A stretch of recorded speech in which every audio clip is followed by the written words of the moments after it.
Today, this afternoon and tonight link together. ఇప్పుడు నేను చెప్పబోయే సందేశము రాత్రి నేను బోధించబోయేటటువంటి సందేశం రెండు ఒకటి ముడిపడిన అంశాలు. I've been tasked with the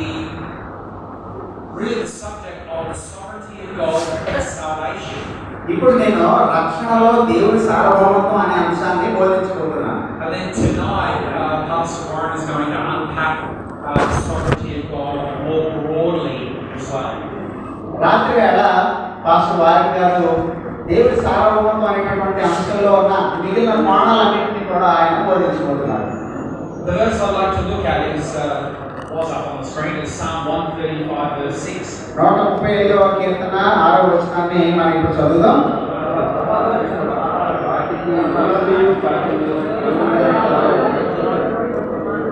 135వ కీర్తన 6వ వచనం. Right, so whatever the Lord does, or the Lord pleases, He does. ఆకాశమందు భూమి యందు సముద్రములందు మహాసముద్రములందు ఆయన తనకి ఇష్టమైనదంతయు జరిగించువాడు. And then the picture is given of the heavens and the earth and the seas, 3 different levels. చూడండి, ఇక్కడ 3 స్థాయిల్లో ఆయన యొక్క మాట ఆలోచన అంతా కూడా నెరవేరుతుందన్నట్టు చూపిస్తున్నాడు. 3 విషయాలు. It's the psalmist's way of saying that God is sovereign over everything. ఈ మూడింటిని ఆకాశం భూమి మహాసముద్రాలు అని ఈ మూడింటిని చెప్పాడు కదా. అంటే ఆయన సార్వభౌమత్వం మొత్తం అన్ని విషయాలని కూడా ఆయన సార్వభౌమత్వం అనేది ముందే చెప్పడం కోసం అలా చెప్తారు. The reason he's referencing the heavens and the earth and the deeps is because God is the creator of those things. చూడండి, ఆకాశం భూమి మహాసముద్రాలు అని చెప్పడం కారణం ఏంటి? ఈ మూడింటిని కూడా దేవుడే సృష్టించాడు. Now listen to me, when you create something, you own it. చూడండి, మీరు దేన్నైనా సృష్టిస్తే అది మీ సొంతమే, దానికి హక్కుదారుడు మీరే. If you make something, it's yours. చూడండి, మీరు దేన్నైనా తయారు చేస్తే దానికి యజమాని మీరే. And God as creator makes all things in creation. సృష్టి అంతట్లో కూడా ఉన్నటువంటి సమస్తాన్ని కూడా దేవుడే సృష్టించాడు.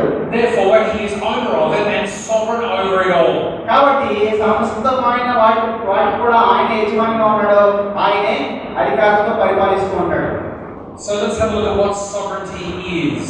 అసలు దేవుడి సార్వభౌమత్వం అంటే ఏంటో ఒకసారి మనం ఆలోచిద్దాం. Then we'll look at how the sovereignty of God works in salvation. అప్పుడు రక్షణలో దేవుడి సార్వభౌమత్వం అనేది ఎలా పనిచేస్తుందో కూడా మనం ఆలోచిద్దాం. And then we'll see how the sovereignty of God should affect our ministry. ఆ తర్వాత దేవుడి సార్వభౌమత్వం అనేది మన పరిచర్యను ఏ విధంగా ప్రభావితం చేస్తుందో కూడా మనం ఆలోచిద్దాం. Then we're going to do a workshop session where you're going to analyze the scripture again and identify the sovereignty of God in salvation. అప్పుడు రక్షణలో దేవుడి సార్వభౌమత్వం గురించి రాయబడినటువంటి వచనాల్ని మనం కలిసి మనం వర్కౌట్ చేద్దాం. So what is the sovereignty of God? దేవుడి సార్వభౌమత్వం అంటే అర్థం ఏంటి? God's sovereignty is His absolute right to do all things according to His pleasure. దేవుడి సార్వభౌమత్వం అంటే అన్ని కార్యాలను కూడా తన సొంత నిర్ణయాన్ని బట్టి, సొంత అధికారాన్ని బట్టి ఆయన చేసేటటువంటి కార్యాలే దేవుడి సార్వభౌమత్వం. Now, some theologians have said that the sovereignty of God is the doctrine that lets God be God. కొంతమంది దైవశాస్త్ర పండితులు దేవుడి సార్వభౌమత్వం అంటే అర్థం ఏం చెప్పారంటే, దేవుడుగా ఉండడమే దేవుడి సార్వభౌమత్వం అని చెప్పారు. A famous theologian, R.C. Sproul, says that if you were God, it would be your favorite doctrine too. చూడండి, దేవుడి దైవశాస్త్ర పండితుల్లో అతి ముఖ్యమైనటువంటి బాగా పేరుగాంచినటువంటి దైవశాస్త్ర పండితులు R.C. Sproul. ఆయన ఈ దేవుడి సార్వభౌమత్వం అనే అంశం గురించి మాట్లాడారు. ఒకవేళ మీరు దేవుడైతే, దేవుడు కాదు, ఒకవేళ మీరు కానీ దేవుడైతే మీకు కూడా నచ్చే సిద్ధాంతం ఏంటంటే దేవుడి సార్వభౌమత్వం అనే సిద్ధాంతం. So although all of us here today would probably agree that God is sovereign, మనలో చాలా మంది దేవుడు సార్వభౌముడు అనే విషయాన్ని మనం ఆలోచించినప్పుడు ఒక రకంగా మనం దాన్ని వ్యతిరేకిస్తూ ఉంటాం. we would have to also acknowledge that no other doctrine has attracted the hatred of man more than the sovereignty of God. దేవుడి సార్వభౌమత్వం అనే సిద్ధాంతం కంటే మరి ఏ సిద్ధాంతం కూడా మనిషిలో ఉన్నటువంటి ద్వేషాన్ని అసూయని రేపేది మరో సిద్ధాంతం ఏది లేదు. ఈ సిద్ధాంతం that God is absolutely sovereign over everything. దేవుడు సర్వమైన వాటిపైన కూడా సర్వాధికారం కలిగిన వాడు అనే విషయం మనిషి ప్రశాంతంగా కూర్చున్నారు. Now the people that struggle with this allow God to be God sometimes, but not ultimately on His throne. చూడండి, దేవుడు కొన్ని కొన్ని విషయాలపైన సర్వాధికారి అనే విషయాలు ఒప్పుకుంటారు తప్ప అన్ని విషయాలను కూడా దేవుడే సార్వభౌముడు అనే విషయాన్ని మాత్రం మనిషి ఒప్పుకోవడానికి ఇష్టపడ్డాడు. Because on His throne He rules over all. చూడండి, దేవుడు సింహాసనం పైన ఉన్నాడు, ఆయన సంస్థాన్ని పరిపాలిస్తూ ఉంటాడు, కానీ ఆయన అన్ని విషయాలను పరిపాలిస్తున్నట్టు మాత్రం మనిషికి నచ్చదుగా. And of course we live in a world where the non-Christian, even the Christian, wants to feel like they're in control. చూడండి, ఈ లోకంలో ఉన్న అవిశ్వాసులు కొన్ని సందర్భాల్లో క్రైస్తవులైనటువంటి మనం కూడా మన జీవితాలపైన సర్వహక్కులు సర్వాధికారం మనకే ఉన్నాయన్నట్టు ప్రవర్తిస్తున్నాం. They want to have control. They want to be sovereign over their own lives. వాళ్ళ జీవితాల్లోనూ వాళ్ళు చేసే పనులన్నింటిలోనూ కూడా మనుషులే సర్వాధికారం కలిగిన వాడిగా ఉండాలని చెప్పి వాళ్ళు కోరుకుంటూ ఉంటారు. Now listen, they have free will, but they're not sovereign. చూడండి, మనుషులకి స్వతంత్ర చిత్తం అనేది ఉంది, కానీ వాళ్ళు సార్వభౌములు కాదు. They cannot bring their will to pass. వాళ్ళు తమ చిత్తమంతటికి కూడా నెరవేర్చుకోలేని స్థితిలో ఉన్నవాళ్ళే. We can say many things, but they don't come to pass. మనం చాలా విషయాలు చేయాలని అనుకుంటాం, ఆలోచిస్తాం, అవన్నీ కూడా జరగవు. But because God is truly sovereign, He says it and it happens. అయితే దేవుడు నిజంగా సార్వభౌముడు కాబట్టి ఆయన ఏది ప్రణాళిక వేస్తుంది ఖచ్చితంగా జరిగి తీరుతుంది. An example of this is in creation. అది ఈ సృష్టిలో దీనికి మనకి ఒక ఉదాహరణ కనిపిస్తుంది. When God said, "Let there be light," దేవుడు చెప్పాడు కదా, వెలుగు కలుగును గాక అని. light didn't have an option. ఆ వెలుగుకి ఇంకొక ప్రత్యామ్నాయం లేదు, వెలుగులో రావాల్సిందే, It had to shine. అంతే, వచ్చి వెలుగుతూ ఉండాల్సిందే అది. And so that's what we mean by sovereign. మనం దేవుడు సార్వభౌముడు అని చెప్తున్నాడు, మన ఉద్దేశం అదే. Man's will, for example, is weak because we would say that we would like to live forever. చూడండి, మనిషికి ఉన్న చిత్తం బలహీనమైంది. ఎలాగో చెప్తాను చూడండి, మనం నిత్యము ఎల్లకాలం కూడా బ్రతకాలనుకుంటాం. కానీ బ్రతుకుతామా? No. తెచ్చుకోవాలి. That's free will. I want to live forever, but I'm not sovereign. I can't make that happen. చూడండి, నాకు స్వతంత్ర చిత్తం ఉంది, నేను నిర్ణయ స్వేచ్ఛ ఉంది, దాన్ని బట్టి నేను ఎల్లకాలం బ్రతకాలని అనుకుంటాను, కానీ నేను బ్రతకలేదు కాబట్టి నా చిత్తం అనేది నెరవేరట్లేదు. So let's not mistake free will for sovereignty. కాబట్టి మనకి నిర్ణయ స్వేచ్ఛ స్వతంత్ర చిత్తం ఉన్నంత మాత్రాన మన సార్వభౌములు అని మాత్రం మీరు అనుకోనక్కర్లేదు. So my question to you today is, do you really believe the full and high view of God's sovereignty? అందువల్ల ఇప్పుడు నేను మిమ్మల్ని ప్రశ్న అడుగుతున్నాను, మీరు దేవుని యొక్క సార్వభౌమత్వాన్ని సంపూర్ణంగా అది పరిపూర్ణంగా ఉంది అని మీరు నమ్ముతున్నారా? ఎస్, నమ్ముతున్నాం. Well, I'm going to test that. Daniel 4:35. I don't think it's on the screen there, but Daniel 4:35. దానియేలు గ్రంథం 4:35. All the inhabitants of the earth భూని are counted as నివాసులందరూ ఆయన nothing. దృష్టికి చూడండి, ఎన్నిక రానివారు. మొత్తం భూనివాసులు అందరూ కూడా ఆయన దృష్టికి ఎన్నిక లేని వారిగా ఉన్నారు. ఆయన But he పరలోక doesn't సేనలను bring his will in the host of heaven. ఆయన తన చిత్తమంతటిని పరలోక సేనల్లో భూనివాసులలో జరిగిస్తూ ఉంటాడు. And among the inhabitants of the earth, భూనివాసులలో కూడా తన చిత్తం జరిగిస్తూ ఉంటాడు. no one can ward off his hands ఆ ఎవరు కూడా చేయి పట్టుకుని or say to him, "What have you done?" అసలు నువ్వేం చేశావు అని ఆయన చేయి పట్టుకుని చూస్తూ ఎవరు కూడా ఆయన్ని అడగలేదు. Isaiah 46:9-10. యెషయా 46:9-10 వచనాలు. Remember the former things of old. ఎంత ముందున్నటువంటి సంగతుల్ని గురించి ఆలోచించండి. For I am God and there is no other. నేనే దేవుడిని, నేను తప్ప వేరే దేవుడు లేడు. I am God and there is none like me. నేనే దేవుడిని, నాలాంటి దేవుడు ఎవరు లేడు. Now listen to why there's none like him. He declares the end from the beginning. ఎందుకు ఆయన నేను తప్ప వేరే దేవుడు లేడు అంటే ఆయన ఆది నుండే కలగబోయే వాటన్నింటినీ కూడా తెలియజేస్తున్నవాడు. Those things from ancient times and the things that haven't yet occurred. చూడండి, ఆయన గతనిత్యత్వం నుంచి జరుగుతున్నటువంటి పూర్వకాలం నుంచి జరుగుతున్నటువంటి సంగతుల నుంచి ఆయన జరగబోయేటటువంటి సంగతులను కూడా ఆయన తెలియజేస్తున్నవాడు. My counsel shall stand. నా చిత్తమంతా నిలబడుతుంది, నా సంకల్పం అంతా నిలుస్తుంది. And I will accomplish all my purpose. నా ఉద్దేశం అంతా, నా చిత్తమంతా కూడా నెరవేర్చుకుంటాను అంటున్నాడు. This is sovereignty of God all over. మొత్తం అంత సమస్త సృష్టి పైన సార్వభౌమత్వం అంటే ఇదే అర్థం. Because God is outside of time. ఆయన కాలానికి అతీతంగా ఉన్నవాడు కాబట్టి, and created time.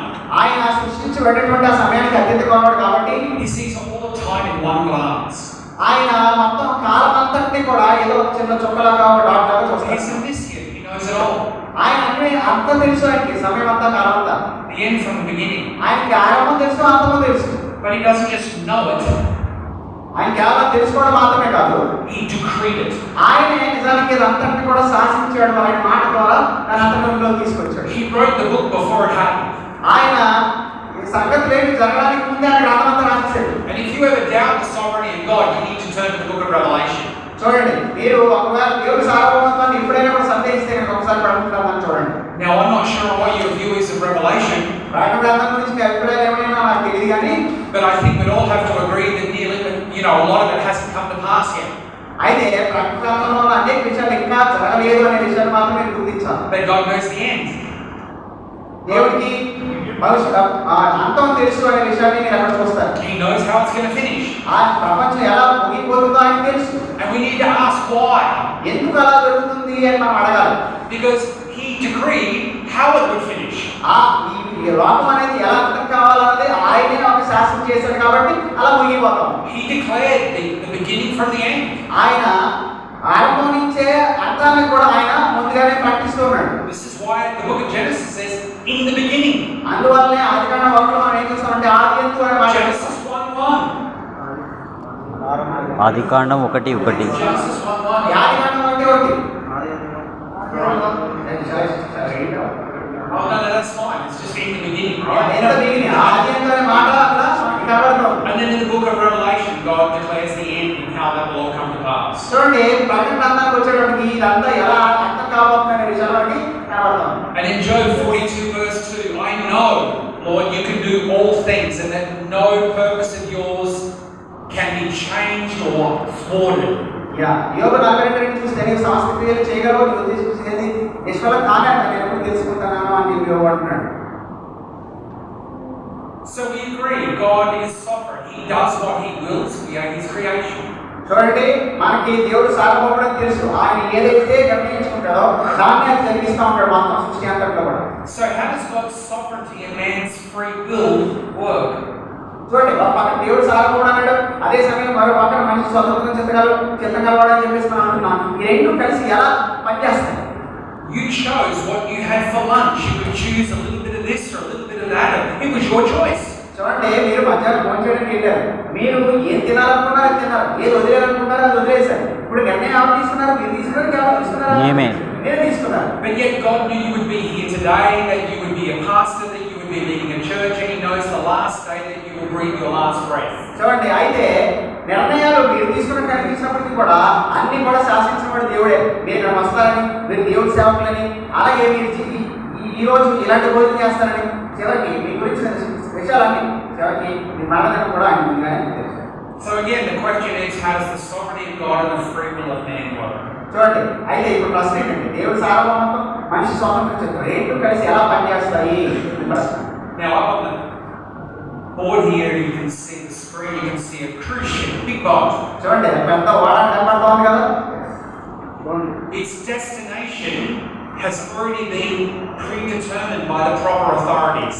చూడండి, ఇప్పుడు అది ఎక్కడ ప్రయాణం చేయాలి, అది ఏ గమ్యానికి చేరుకోవాలనే దాన్ని ఇప్పుడు అధికారులు ఉంటారు కదా, అధికారులు ముందుగానే నిర్ణయిస్తారు. Nothing can change that. ఆ నిర్ణయం ఎవరు మార్చలేరు. This is a faint picture of the sovereignty of God. దేవుడి సార్వభౌమత్వం గురించి ఒక బలహీనమైనటువంటి ఒక ప్రయత్నం ఇది అర్థం చేయించడానికి. On board the ship are hundreds and hundreds of people. చూడండి, అలాంటి వాడ మీద చాలా వందలాది మంది జనాలు ఇద్దరు ప్రయాణం చేస్తారు. They are not in chains.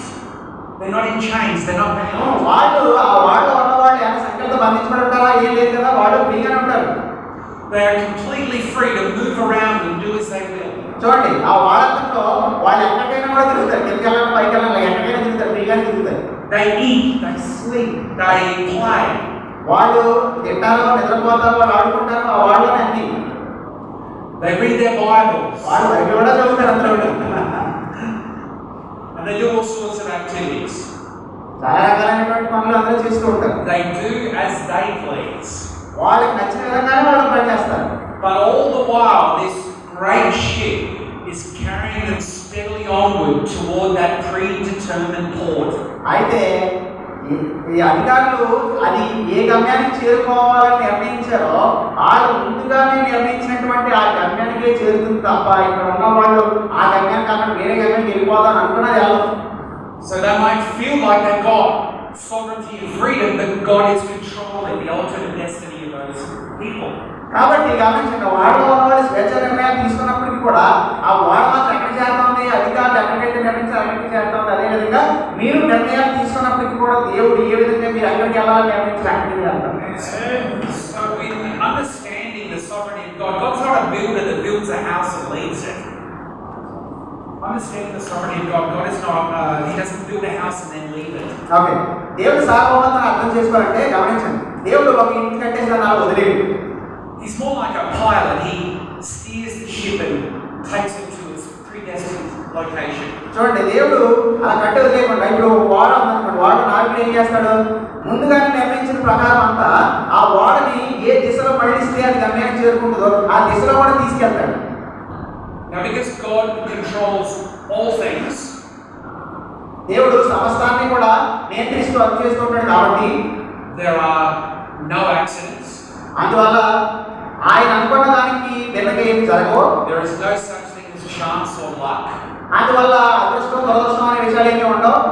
In the Old Testament, even the roll of the dice was determined by God Himself. చూడండి, పాత నిబంధనలో ఇప్పుడు ఒక పాచిక చూసారు, పాచికలు ఆ పాచిక వేసుకున్నప్పుడు కూడా వేసినప్పుడు కూడా నిర్ణయం దేవుడు చిత్త ప్రకారమే జరుగుతుంది అంటాడు.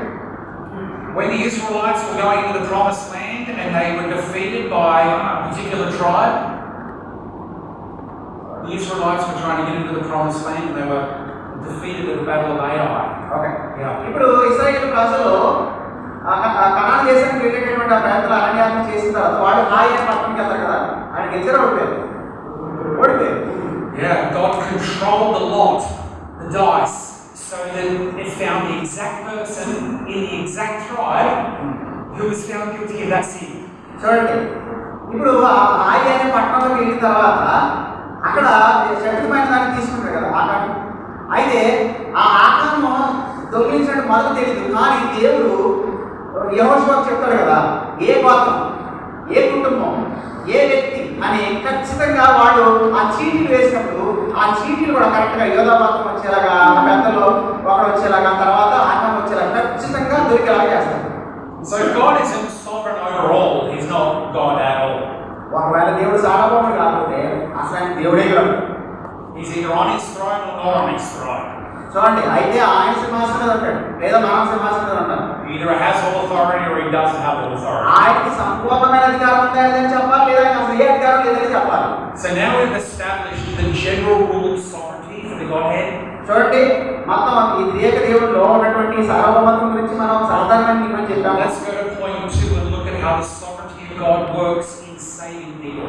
ఇప్పుడు ప్రజలను రక్షించే విషయంలో దేవుడి సార్వభౌమత్వం ఎలా పనిచేస్తుంది ఆలోచిద్దాం. Now, because you're pastors, you're interested in people getting saved, right?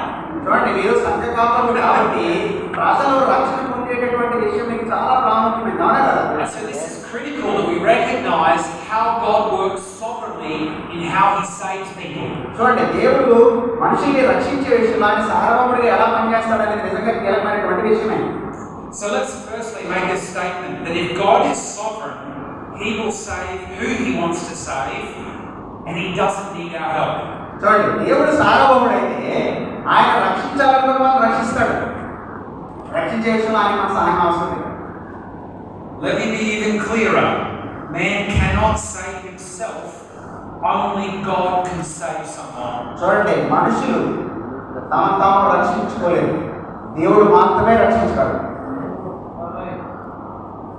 Amen? We need to be convinced of this. మనం ఈ విషయంలో మనం ఒప్పించబడాలి, దీన్ని సత్యమని ఒప్పుకోవాలి. We live in an age where you just are told to pray a prayer and you're saved. మనం చాలాసార్లు ఏమంటామంటే ఏదో ప్రార్థన చేస్తే మనుషులు రక్షించబడిపోతారనే ఆలోచన ఉంటాం మనం. Now, yes, we must confess the Lord Jesus. మనం ఒప్పుకోవాలి, మనం యేసే ప్రభువు అని చెప్పి మన నోటితో మనం ఒప్పుకోవాలి. But only God can regenerate the heart. అయితే మన హృదయాన్ని తిరిగి బ్రతికించేది మాత్రం దేవుడే. somebody prays a prayer, ఎవరో ప్రార్థన చేశారని చెప్పినంత మాత్రాన, just because somebody uses a formula, ఏదో ఒక సూత్రంగా ఒక నియమాన్ని చెప్పినంత మాత్రాన salvation is not found in that. ఆ ప్రార్థనలోనూ ఆ ఒప్పుకోల్లోనూ ఏమి రక్షణ అనేది కాదు. Salvation is found in God and God alone. రక్షణ అనేది కేవలం దేవుల్లో మాత్రమే అది దొరుకుతుంది. Amen. Amen. Only God can do these things and do them sovereignly. దేవుడు మాత్రమే రక్షించగలడు. ఆయన తన సార్వభౌమాధికారంతో ఆయన రక్షించగలడు. He is the one who chose us. ఆయనే మనల్ని ఎన్నుకున్నవాడు.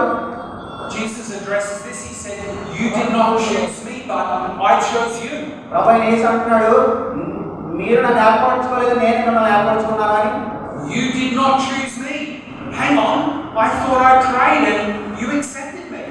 చూడండి, మీరు నన్ను ఏర్పరచుకోలేదు అని అన్నాడు కదా, ఆ మాట వినగానే నాకు ఆశ్చర్యం కలుగుతుంది. అదేంటి, నేనే ప్రార్థన చేశాను కదా, నేనే ప్రభు దగ్గరికి వెళ్ళాను కదా అని నాకు అనిపిస్తుంది. Now that may be true. You did pray and he did accept you, but that only happened because he chose you. అయితే అది అందరూ వాస్తవం ఉంది. మీరు ప్రార్థన చేశారు, మీరు ఆయన దగ్గరికి వెళ్ళారు, ఆయన మిమ్మల్ని అంగీకరించారు. అయితే దాని మూల కారణం ఏంటంటే ఆయన ముందు మిమ్మల్ని ఏర్పాటు చేసుకున్నాడు, వెతికాడు. And so this places a dependence upon God for saving, not on our human techniques. కాబట్టి ఇప్పుడు మనం దీన్ని బట్టి నేర్చుకోవాల్సిన విషయం ఏంటంటే, మనుషులు చేసే చిక్కుల పైన, మనుషులు చేసే ప్రయత్నాల పైన కాదు రక్షణ అనేది. రక్షణ ఆధారపడేది దేవుడి యొక్క సార్వభౌమ చిత్తం పైన రక్షణ మీద ఆధారపడేది. We know enough about salvation to know it takes the conviction of the Holy Spirit. అది రక్షణ అనేది పరిశుద్ధాత్మ దేవుడు ఒప్పించేటటువంటి కార్యం మీద ఆధారపడి ఉంటుందని మనం గ్రహించాలి. Do you control that process? ఇప్పుడు ఆ యొక్క ప్రక్రియని మీరు అదుపు చేయగలరా? పరిశుద్ధాత్మ దేవుడు మీరు కంట్రోల్ చేసి మనుషుల్లో హృదయాల్లో రక్షణ కార్యం జరిగించగలరా మీరు? No, no, no. You do not. మనం చేయొచ్చు. You can only preach the word మీరు కేవలం దేవుడి వాక్యాన్ని ప్రకటించగలరు. and wait for the Spirit to bring conviction. And wait for this. You can only preach the word and wait for the Spirit to bring conviction. మీరు దేవుడి వాక్యాన్ని ప్రకటించగలరు. ప్రకటించినది ఏం చేస్తారు? పరిశుద్ధాత్మ దేవుడు వాళ్ళు ఒప్పుదల తీసుకురావాలని చెప్పేసి మీరు ఎదురు చూస్తారు. And then when conviction comes, you pray for repentance. మీరు ఆ విధమైన ఒప్పుదల ప్రజల్లో చూసినప్పుడు వాళ్ళు అప్పుడు మారు మనసు పశ్చాత్తాపంపై అడుగులేస్తారు. But where does repentance come from? అయితే పశ్చాత్తాపం మారు మనసు అంటే ఎక్కడి నుంచి వస్తాయి? దేవుని నుంచే రావాలి.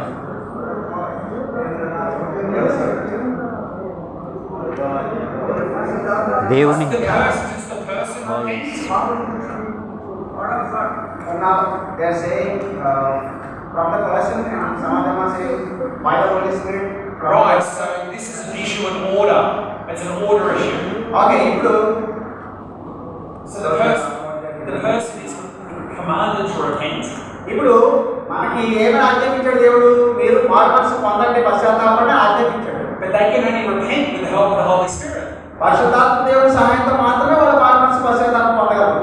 Alright? That's the only way they can repent, because repentance in the Bible is a gift from God. చూడండి, మారు మనసు అనేది దేవుడు ఇచ్చే వరం అని బైబిల్లో చెప్తుంది.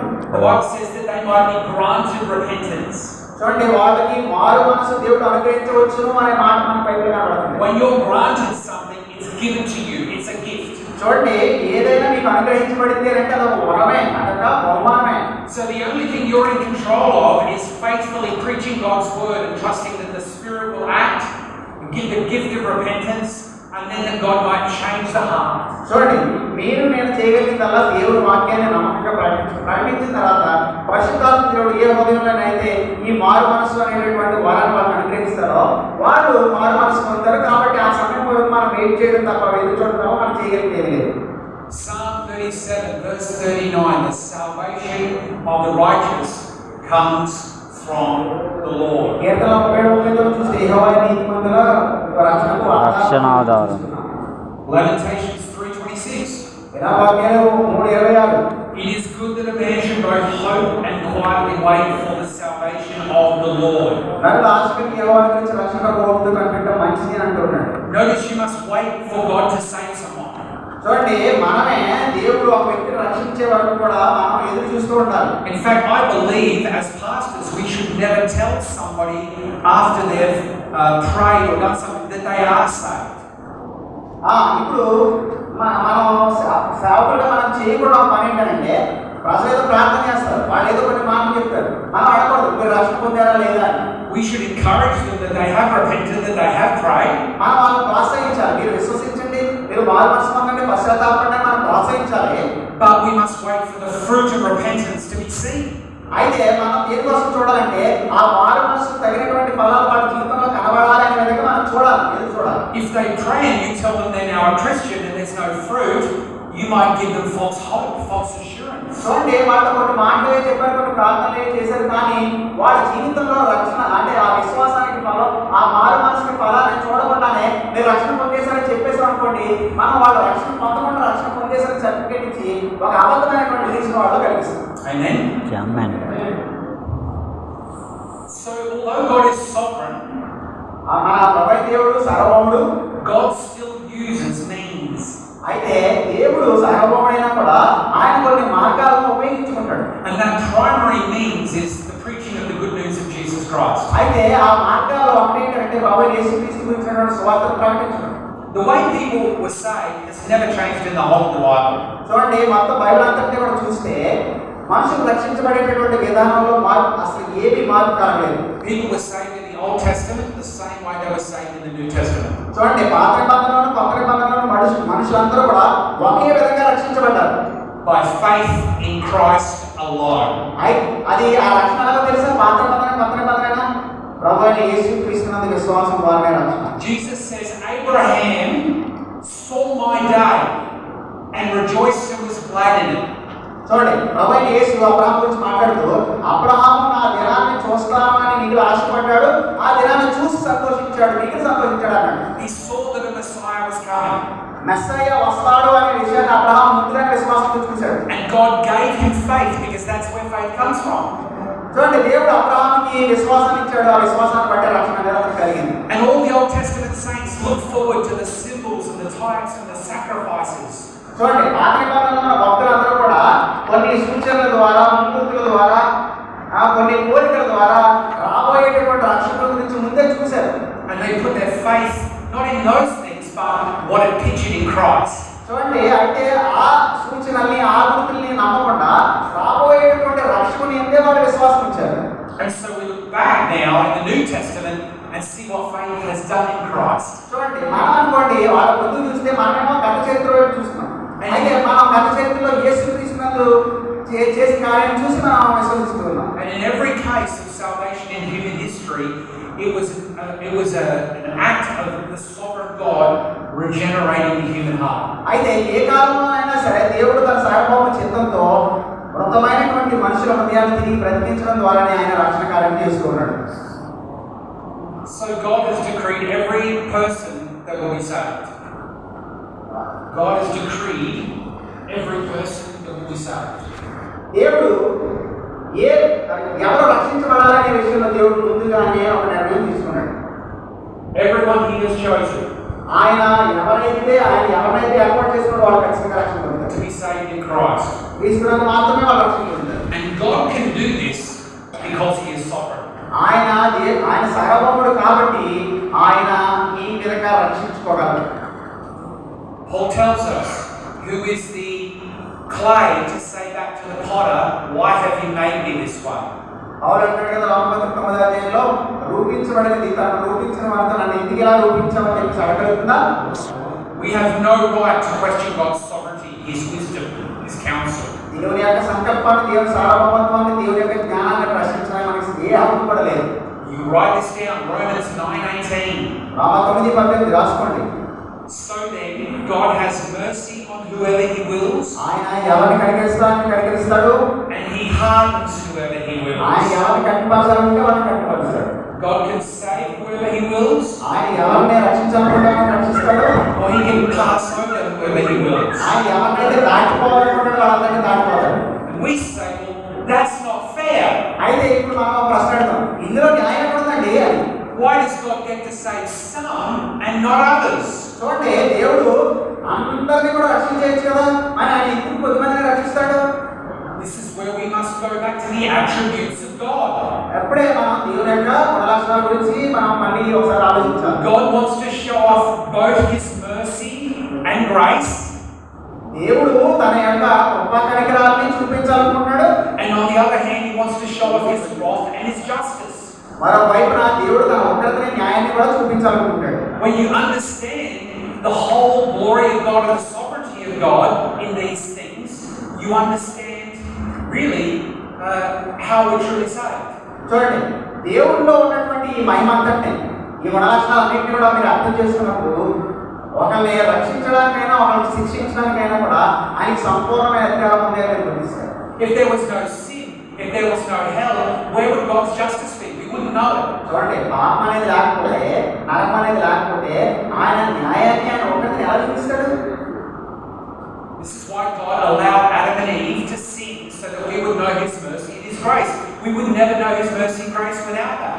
చూడండి, దేవుడు ఆదాము అవ్వల్ని పాపం చేయడానికి ఎందుకు అనుమతించాడు తెలుసా? తద్వారా ఆయన మనలో కొద్ది మందికి తన గొప్ప కనికరాలు చూపించాలన్నదే ఆయన ఉద్దేశం. అదే సమయంలో ఆయన ఎవరైతే తృణీకరిస్తారో వాళ్ళకి తన ఒకరి న్యాయాన్ని చూపించాలన్నదే ఉద్దేశం. అందుకనే దేవుడు ఈ లోకంలోకి పాపం అనే దాన్ని రావడానికి ఆయన అనుమతించాడు. And if we think God is unfair for one moment, చూడండి, ఒక్క క్షణమైనా సరే దేవుడు అన్యాయస్తుడు అని కనుక మీరు అనుకున్నారంటే, let us remember, if it wasn't for God's mercy, మనం గుర్తుపెట్టుకుందాం, ఆయన కనికరమైనదే లేకపోతే not one person would be saved. ఒక్కడు కూడా మనలో ఒక్కడు కూడా రక్షించబడ్డాడు. You think God is unjust? ఇప్పుడు అన్యాయస్తుడు దేవుడు అని చెప్పాలంటే, You who know the gospel, సువార్త ఎదిగినటువంటి మీరు ఆ మాట చెప్పగలరా? who know the love of Christ? క్రీస్తు ప్రేమ ఎదిగిన వాళ్ళు మీరు ఆ మాట చెప్పగలరా? No. And so many people think that God is unjust because He chooses the elect and passes over the reprobate. చూడండి, దేవుడిని కొద్దిమంది అన్యాయస్తులు అంటారు. ఎందుకంటే ఆయన కొద్దిమందిని రక్షణ కోసం ఏర్పాటు చేస్తున్నాడు, కొద్దిమందిని దాటి వెళ్ళిపోయాడు. అందుకని దేవుడు అన్యాయస్తుడు అని చెప్పేసి కొద్దిమంది అంటున్నారు. You are trophies of His mercy and grace this afternoon. చూడండి, ఈ మధ్యాహ్న కాలం ఈ మాట వింటున్నటువంటి మీరు ఆయన కృపకు కరుణకు ఆయన కరుణాపాత్ర ఘటాల్లో మీరు ఉన్నారు. Think of all those in your ministry that He has saved and shown mercy to. చూడండి, మీ పరిచర్యలంతా కూడా గమనిస్తుంటే మీ పరిచర్యలో మీరు ప్రకటించే సువార్త ద్వారా ఆయన రక్షించుకునేటటువంటి కొద్దిమంది చూస్తుంటే ఆయన గొప్ప కనబడాలి కనబడలేదా? Yeah. God didn't offer repentance to the fallen angels. ఆయన దేవుడు పతమైపోయినటువంటి దేవదూతలకి వారి మనసుని పశ్చాత్తాపాన్ని అనుగ్రహించలేదు. They don't get offered the gospel. వాళ్ళకి సువార్త అనేది లేదు వాళ్ళకి. So this is why God, this is why the scriptures talk about and use the word predestination. అందువల్ల మనం బైబిల్లో ముందు నిర్ణయం అనే పదాన్ని మనం చూస్తాం. ముందు నిర్ణయం అంటే ముందే దేవుడు నిర్ణయించుకున్నాడు ఎవరు రక్షణ పొందాలని. Now some people don't like this word, చాలా మందికి పదం రాస్తారు, but this word's in the Bible. కానీ అది బైబిల్లో You can't just choose to take out words you don't like from the Bible. అయితే మీకు నచ్చే పదాలు తీసుకుని నచ్చని పదాలన్నింటినీ తీసుకే బయటపడడానికి అవకాశం లేదు అసలు. And if you try and do that, then God's going to have a little chat with you. ఒకవేళ మీరు అలాంటి పనులు చేశారనుకోండి, అప్పుడు దేవుడి గురించి చాలా ఎక్కువగా మాట్లాడాల్సి వస్తుంది. So, as pastors who love the Word, we need to embrace every word of Scripture. మీరు సేవకులుగా కాపులుగా మీరు వాక్యమంతటిని ప్రేమించాలి. వాక్యంలో ప్రతి పదాన్ని ప్రేమించాలి. Every jot, every tittle, it's all authority. ప్రతి ఒక్క చిన్న పదాన్ని అది అక్షరమైన పుల్లైన సరే తప్పకుండా అన్నిటి మనం ప్రేమించాలి. And God predestines a fixed number.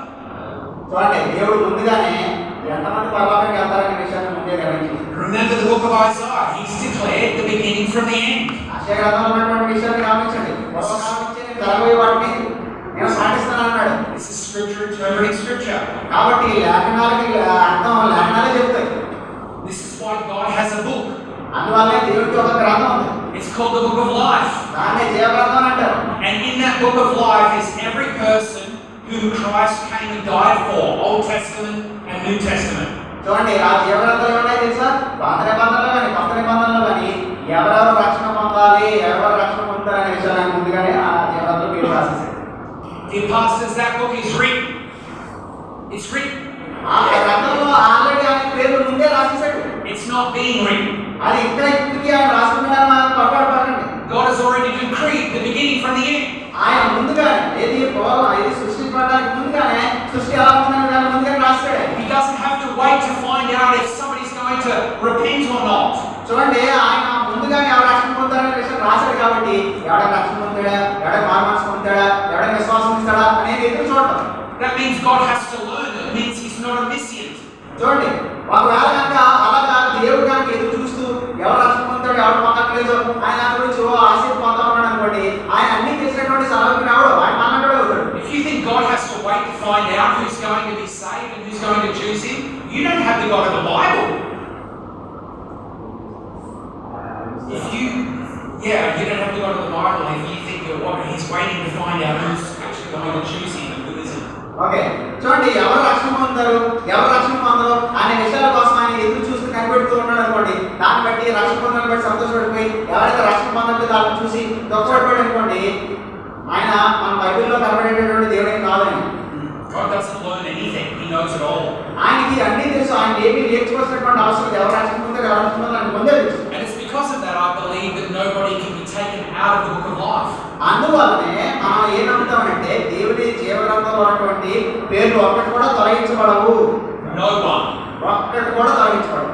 Jesus himself says, those whom the Father has given me in that book, I will not lose. చూడండి, యోహాను సువార్త 6వ ప్రభువు ఏమంటున్నాడంటే, తండ్రి నాకు ఎవరినైతే అనుగ్రహించాడో వాళ్ళు నేను ఒక్కడు కూడా పోగొట్టుకోను అంటాడు. So to believe somebody could lose their salvation is to call Jesus a liar. చూడండి, ఎవరైతే రక్షణ కోల్పోతామో అని చెప్పేసి అంటామో వాళ్ళు యేసు ప్రభు అబద్ధం చెప్పాడని చెప్పినట్టే. And to say that God can change his mind about who's saved and who isn't. చూడండి, దేవుడు ఎవరు రక్షించబడతారో అనే విషయం దేవుడు తన మనసు మార్చుకుంటారని ఎవరైనా చెప్తే, This is why Jesus has the confidence to say this. వాడు దేవుడికి సరిగ్గా చెప్పట్లేదు. అయితే ప్రభువు యేసు పూర్తిగా బలమైనటువంటి విషయాలు మాట్లాడుతాడు. All that the Father gives me will come to me.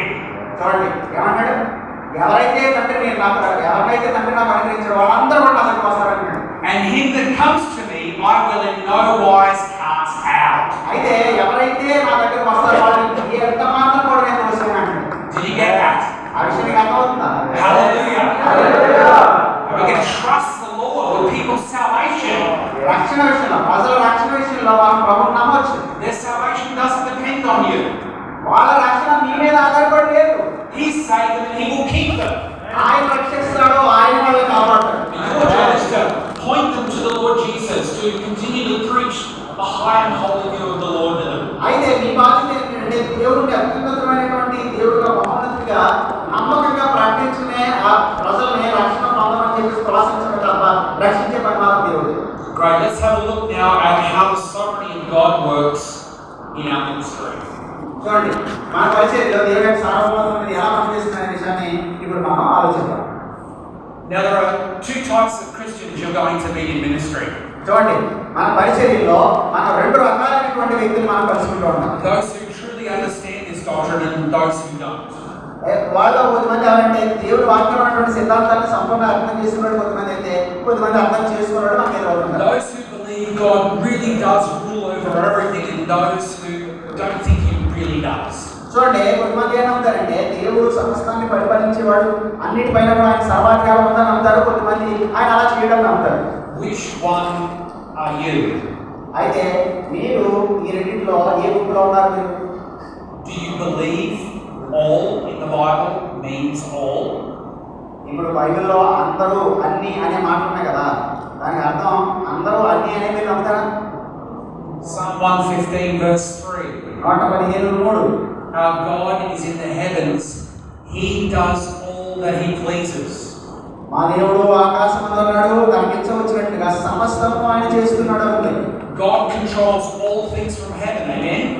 ఆయన ఆకాశం నుంచి ఆయన సమస్తాన్ని కూడా పరిపాలిస్తున్నాడు, అవునా కదా?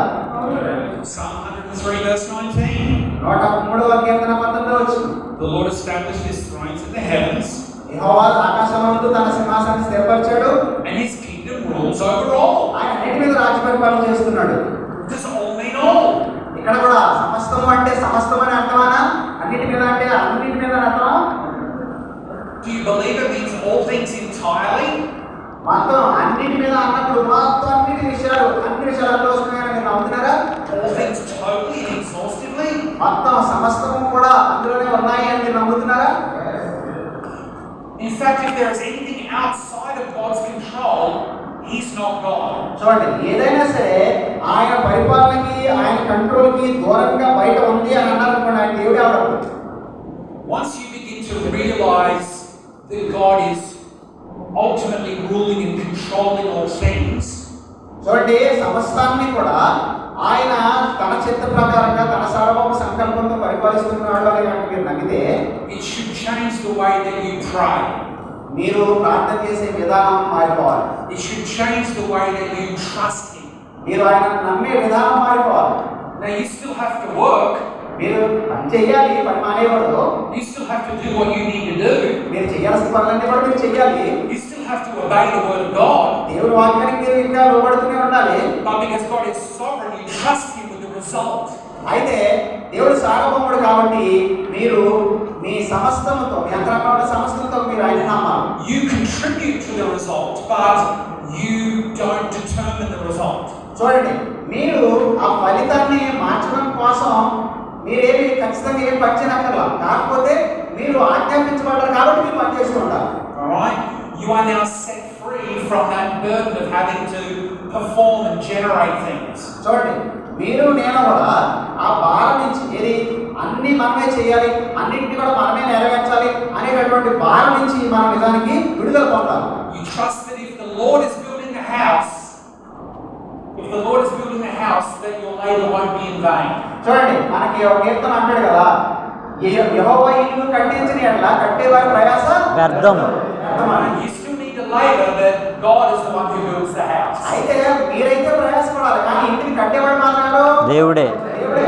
So let's look at some benefits of knowing the sovereignty of God in ministry. పరిచర్యలో దేవుడి సార్వభౌమత్వం గురించి తెలుసుకోవడం వల్ల కలిగే ప్రయోజనాల గురించి మనం ఆలోచిద్దాం.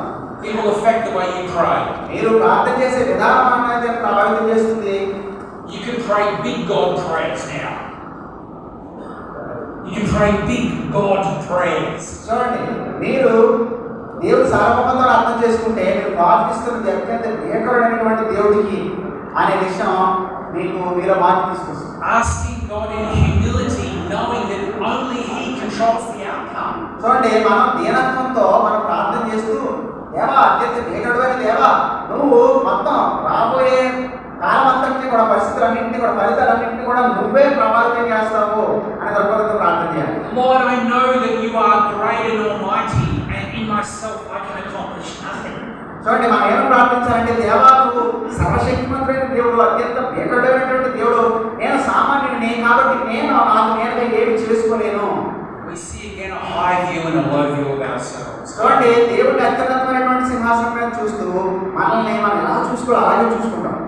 We also know, let it be, that if the Lord has called you to ministry, He is able to keep you and sustain you in ministry. చూడండి, దేవుడే మిమ్మల్ని తన పరిచర్యకు పిలుచుకున్నాడు కాబట్టి ఈ పరిచర్యలో మిమ్మల్ని కొనసాగించేవాడు ఆయనే, మీకు బలమించి నడిపించేవాడు కూడా ఆయనే. Amen. Thirdly, no matter what we face in ministry, God uses it for His divine purpose. చూడండి, పరిచర్య భారమంతటికి మీరే పోయినక్కర్లేదు, ఎందుకంటే పరిచర్య పిలిచినోడు మీ ఆయనే కాబట్టి ఆ పరిచర్యను తన చిత్తానుసారంగా నడిపించుకుని ఆయన దాన్ని పరిపూర్ణం చేస్తాడు. Alright, Romans, write it down. Romans 8:28. Rama 8 అనే దాన్ని మీరు రాసుకోండి. And we know మనకు తెలుసు God uses all things, దేవుడు అన్నింటినీ కూడా ఉపయోగించుకుంటాడు, good and evil, మంచిని చెడు కూడా ఉపయోగించుకుంటాడు, to work together for good. మనకి మేలు కోసం సమస్తాన్ని సమకూర్చి 24 We love God and are called according to His purpose. అయితే ఎవరికి ఎలా జరిగిస్తాడు అంటే, దేవుడిని ప్రేమించే వారికి, ఆయన సంకల్పం చొప్పున పిలువబడిన వారికి ఇదంతా చేస్తాడు. How many things is God using for your good? మీ మంచి కోసం దేవుడు ఎన్ని విషయాలు ఉపయోగించుకున్నాడు? Everything that happens to you, God is using. మీకు జరిగే ప్రతిదాన్ని కూడా దేవుడు ఉపయోగించుకుంటాడు. But somebody, Pastor, just left my church. అయితే మీరు అడగచ్చు, చూడండి మా సంఘ పరిస్థితి ఎలా ఉందో అని. I'm heartbroken. ఆయన అసలు ఆ గుడి పగిలిపోతా ఉంటాయి చూస్తూ ఉంటాయి. They said they didn't like my preaching. వాళ్ళు చెప్తున్నారు, వాళ్ళకి నా ప్రసంగం They don't like what's going on. అసలు జరుగుతున్నటువంటి విషయాలు నాకు అర్థం కావట్లేదు. And we need to trust God. ఎవరిని ముందుగా నిర్ణయించిన వారిని But పిలిచాడు. He might be using it for your good. అయితే మీరు నమ్మండి, దేవుడు సాయకుడుగా ఉన్నాడు. అయితే అలాంటి క్లిష్టమైనటువంటి పరిస్థితిని కూడా దేవుడు ఉపయోగించుకున్నాడని మీరు నమ్మండి. And because we know this, we pray and ask Him, Lord, how are you using this to make me more holy, to make me more righteous?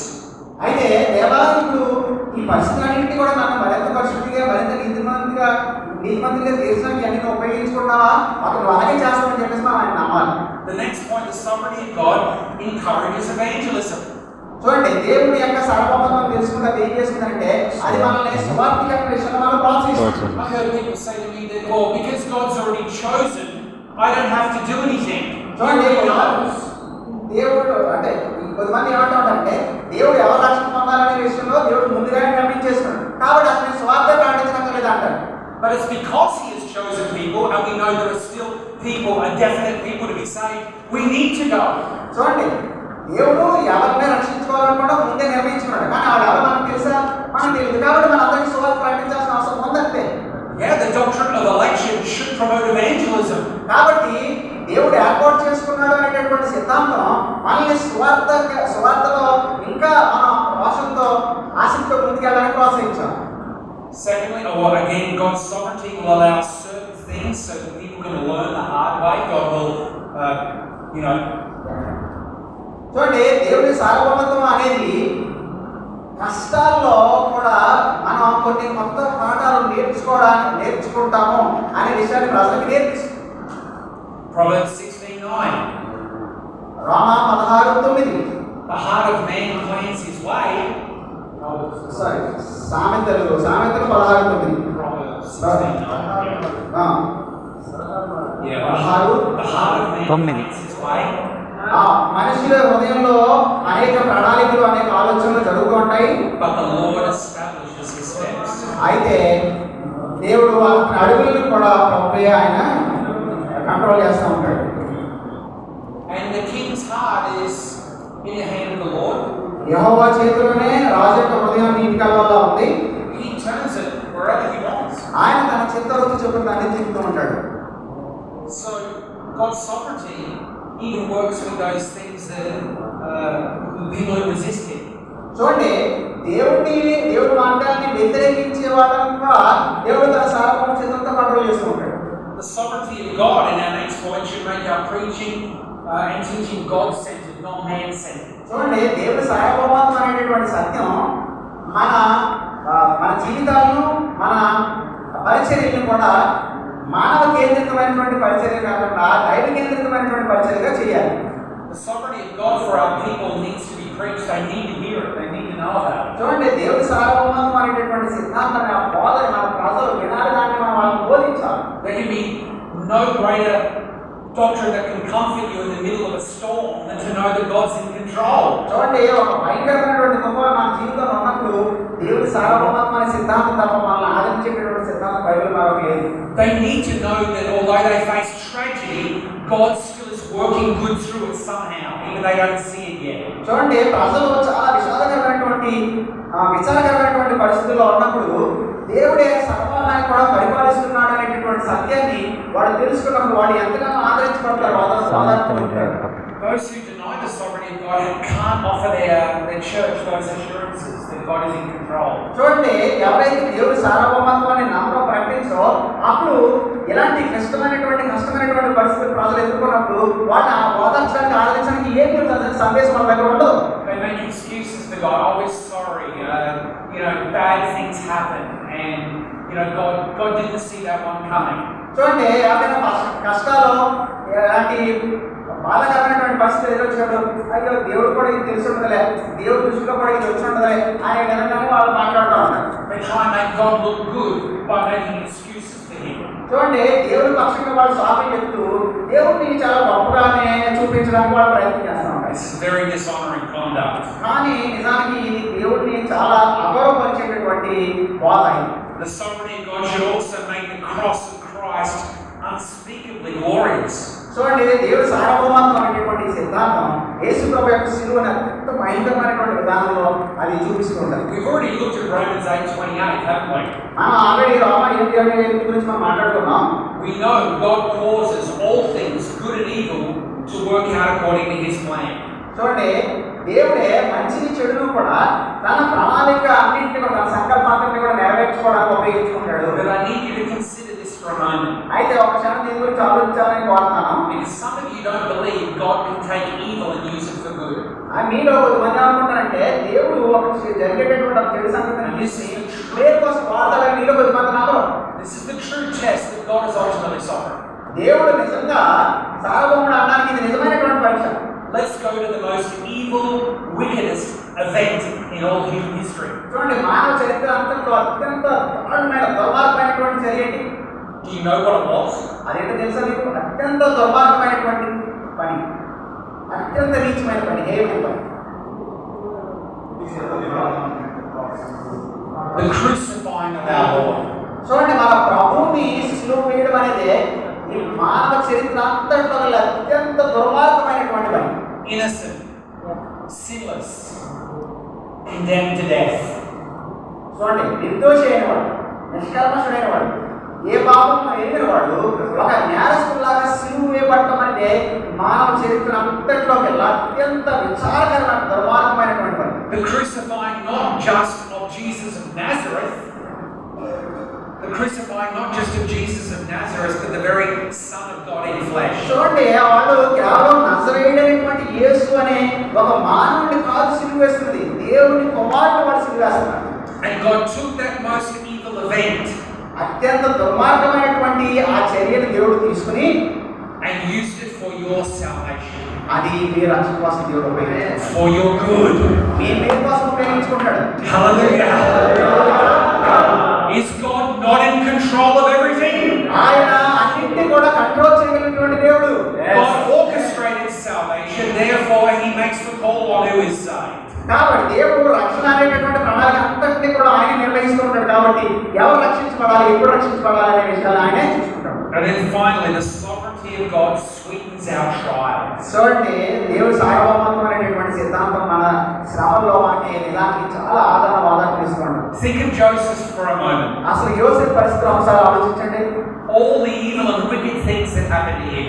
ఆయన చాలా బాధాకరమైన విచారకరమైనటువంటి సంగతి. Betrayal, ఎన్నో శ్రమలు వచ్చింది, accusation, ఎన్నో నిందలు వచ్చింది, lies, అబద్ధాలు ఆయన మోపబడి jailed, and he was innocent. ఆయన చెరసాలలో వేయబడ్డాడు, కానీ అతను నిర్దోషి. And yet in Genesis 50 verse 20, ఆయన మనం ఆదికాండం 50:20 చూస్తే he recognizes the sovereignty of God. ఆయన దేవుని యొక్క సార్వభౌమత్వాన్ని గుర్తించాడు. But as for you, he said to his brothers, ఆయన తన బ్రదర్స్తో మాట్లాడుతూ, ఇంకో మీ విషయంలో what you meant for evil against me, మీరు నా విషయంలో మీరు నాకు కీడు చేయాలని మీరు ఉద్దేశించారు, God meant it for good. అయితే దేవుడు మేలు కోసమే దాన్ని ఉద్దేశించాడు. Amen? Yes. So you may have enemies and they might come at you, but God can even use that for His good in His sovereign purpose. చూడండి, మీ జీవితంలో కూడా కొంతమంది వ్యక్తులు మీకు కీడు తలపెట్టాలని చెప్పి మీ దగ్గరకు వచ్చి మీకు హాని చేయొచ్చు, కానీ దేవుడు దాన్ని కూడా తీసుకుని మీకు మేలుగా దాన్ని మార్చగలరు. What we don't read on is in Genesis 50:20, the last part of the verse. చూడండి, మనం 50:20 అంటే ఆదికాండం 50:20 ఆఖరి భాగాన్ని మనం తరచు మనం విస్మరిస్తూ ఉంటాం. God did it in order to bring this day's salvation to many people. చూడండి, అక్కడ ఉన్నటువంటి మాట ఏంటంటే అనేక మంది బహు ప్రజలను బ్రతికించినట్లుగా దేవుడి కోసమే దేవుడు ఉద్దేశించాడని మాట్లాడతాడు. It's another mark that God Himself is the author of our salvation. ఇది మనకి ఏమని చెప్తానంటే దేవుడే మన రక్షణకు కర్త అనే విషయాన్ని మనకు చెప్తూ ఉంది. Once you see the sovereignty of God in your Bibles now, ఇప్పుడు కనుక మీరు మీ బైబిల్లో దేవుని యొక్క సార్వభౌమత్వాన్ని చూడగలిగితే you'll see it on every page. ప్రతి పేజీలో బైబిల్లో ప్రతి పేజీలో కూడా దేవుని సార్వభౌమత్వాన్ని కనబడుతూ ఉంటుంది. God is ruling here, He's ruling here, He's ruling. He gets to make the choices. చూడండి, బైబిల్లో ఉన్నటువంటి ప్రతి పేజీలో కూడా ఆయన తన సార్వభౌమ చిత్తంతో నిర్ణయాలు తీసుకుంటాడు, ఆయనే పరిపాలిస్తుంటాడు, ఆయన ఎందుకు చేస్తూ ఉంటాడు, అది ప్రతి పేజీ మీకు కనబడుతుంది. And this is the way the Bible is written, so we have a high view of God and a low view of ourselves. ఎందుకు ఈ విషయాలన్నీ రాయించడం తెలుసా? దేవుడి గురించి మీకు ఎంతో శ్రేష్టమైనటువంటి అభిప్రాయం కలగాలని, మీ గురించి మీకు చాలా తక్కువ అయినటువంటి అభిప్రాయం మీకు కలగాలని. And we know it's not because of our goodness that He chose us. దేవుడు మన మంచితనాన్ని బట్టి ఆయన మనల్ని ఏర్పాటు చేసుకోలేదు. He chose Israel out of all the other nations. That's election. ఎన్నో జాతులు ఇశ్రాయేలు జాతి చుట్టూ ఉన్నాయి, కానీ ఇశ్రాయేలు మాత్రమే ఎంచుకున్నాడు. And He says to them, I did not choose you because you were better or more holy. చూడండి, నేను మిమ్మల్ని ఎంచుకున్నది మీరు చాలా శ్రేష్టమైన వాళ్ళని, లేకపోతే మీరు చాలా పరిశుద్ధులని నేను మిమ్మల్ని ఎంచుకోలేదు. He chose them that He may show off His greatness and goodness and mercy towards the people.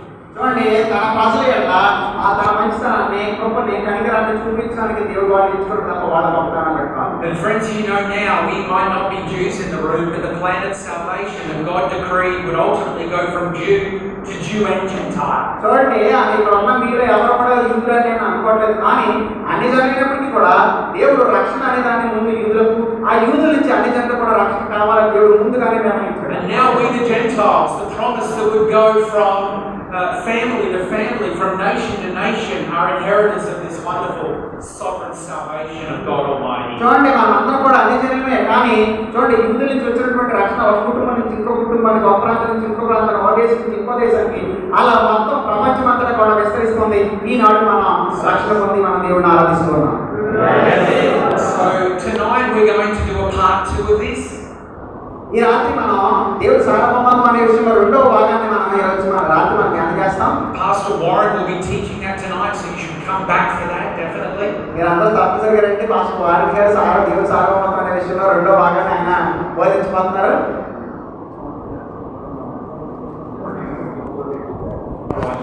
So we're going to do one short activity. ఒక చిన్న యాక్టివిటీ చేద్దాం. Turn to page 24 in your conference brochure. 24వ page చూడండి ఒకసారి ఈ పుస్తకాల్లో మీ ఇవ్వబడిన నోట్స్లో. And we're going to look at 2 passages of scripture. రెండు లేఖన భాగాలను మనం ఇందులో చూద్దాం. Ephesians chapter 1 verses 3 through 14. ఎఫెసీ పత్రిక 1వ అధ్యాయం 1 నుంచి 14 వచనాలు. And Ephesians chapter 2 verses 1 through 10. ఎఫెసీ పత్రిక 2వ అధ్యాయం 1 10 వచనాలు. Now I've deliberately chosen 2 passages out of the same book. నేను ఉద్దేశపూర్వకంగానే ఒకే పత్రిక నుంచి రెండు వాక్య భాగాలు ఎంపిక చేసుకున్నాను.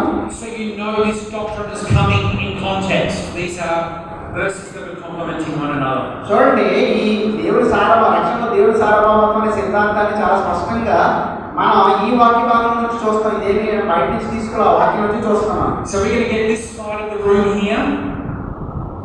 This side of the room here is going to look at Ephesians 1 3 through 14. చూడండి, ఇన్సైడ్ ఉన్న వాళ్ళందరూ కూడా ఎఫెసీ పత్రిక 1వ అధ్యాయం 3 నుంచి 14 వచనాలు చూడండి మీరు.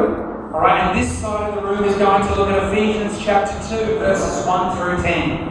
ఆ భాగంలో వాళ్ళందరూ కూడా ఎఫెసీ పత్రిక 2వ అధ్యాయం 1 వచనాలు మీరు And చూడండి. what I want you to do is underline in your Bibles wherever it looks like God is in control of your salvation or somebody's salvation. చూడండి, మీరు మీరు ఏం చేయాలని నేను కోరుతానంటే, మీరు ఈ వాక్య భాగం చదువుతున్నప్పుడు ఎఫెసీ పత్రిక మీరు మొదటి అధ్యాయం మీరు 2వ అధ్యాయం చదువుతున్నప్పుడు దేవుడే ఒక మనిషిని రక్షించే విషయంలో ఆయన సర్వ అధికారం కలిగిన వాడు, ఆయనే పనిచేస్తున్నాడు అని ఎక్కడైతే మీకు కనబడుతుందో ఆ మాటలు మీరు జాగ్రత్తగా అండర్లైన్ చేస్తారు. Find 3 or 4 things at least in each passage. ప్రతి వాక్య భాగంలో కూడా మీరు 3 లేదా 4 విషయాలు, దేవుడే రక్షించేవాడు, రక్షణ విషయంలో ఆయనే నిర్ణయాలు తీసుకుంటాడు అని ఎక్కడైతే కనిపిస్తుందో అవి మీరు గమనించాలి. 5 నిమిషాల సమయం ఇవ్వబడుతుంది.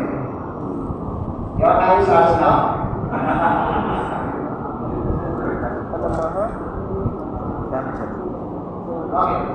చూడండి, ఎఫెసీ పత్రిక 2వ అధ్యాయం 10 వచనాలు వస్తాం.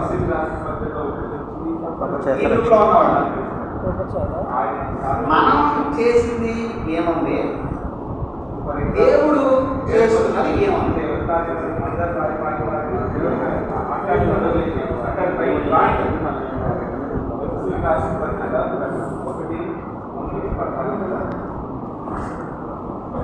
దేవుడు ఆ 10 వచనాలు చూస్తే దేవుడు ఏమేం చేశాడు వాళ్ళ రక్షణ పొందడానికి అని మీరు చూడండి. క్రీస్తుతో కూడా మనల్ని లేపాడు, మనల్ని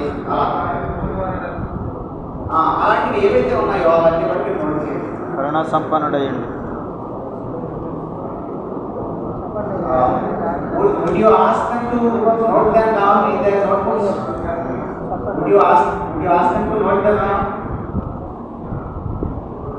మీకు వీలైతే మీరు ఆ వాక్య భాగంలో దేవుడు రక్షణ విషయంలో ఆయన ఏం చేస్తున్నాడు అనే విషయాన్ని మీరు ఆ నోట్స్ మీకు ఖాళీ భాగంలో మీరు వాటిని రాయండి. ఆయన క్రీస్తు కొడుకు. దేవుడు చేస్తున్న కార్యాలు, దేవుడు చేస్తున్న కార్యాలు మొదట వచ్చిన